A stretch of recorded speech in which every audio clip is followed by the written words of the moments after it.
براتون گذاشتم. کانال روبیکا اونم جوین چین، اونم دیگه شده ویدیوهاشو گذاشتم. و امروز قراره که تو این میخوایم چیزی رو دارم موشمون زن.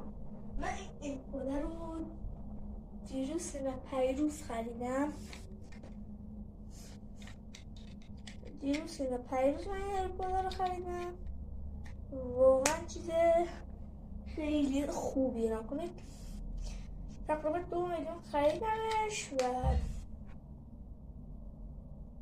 اینه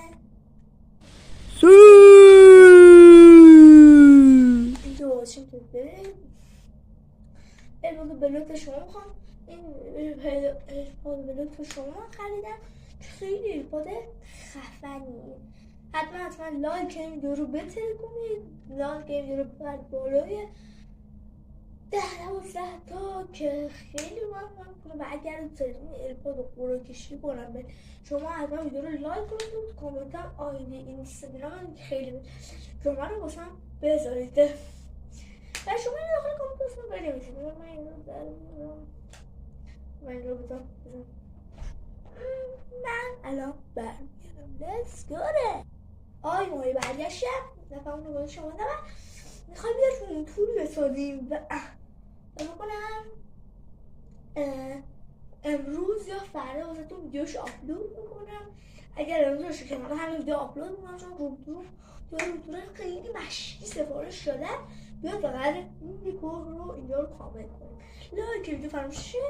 ارسال ایپاد رو بردار 100 تا و کامنت هم برسید از چه ویدیویی منو دنبال دارید و از چه ویدیویی دارید منو بازدید میکنید و الان بوست و کله شما دارید این کارا رو میکنید و ارسال ایپاد قرارش کنم بعد برای 100 تا لایک و داشتم گفتم از چه ویدیویی دارید منو دنبال میکنید. اگر ویدیوی هولوش 44 تا ویدیو چنلم آپلود شده که الان 45 میشه، 45 تا ویدیو چنلم آپلود شده. شما تو کامنت ها اینو واسم بنویسید از چه ویدیویی داره من دنبال میکنه، از ویدیوی بچه‌هایی که ویدیو اول یادشونه تو کامنت بنویسید. خدایی تقلب نکنید، برید کامنت واسم بنویسید و آره دیگه. مرسی تا آخر نگاه کردید. با امید که رومتون بیاد و ویدیوشو براتون بسازم.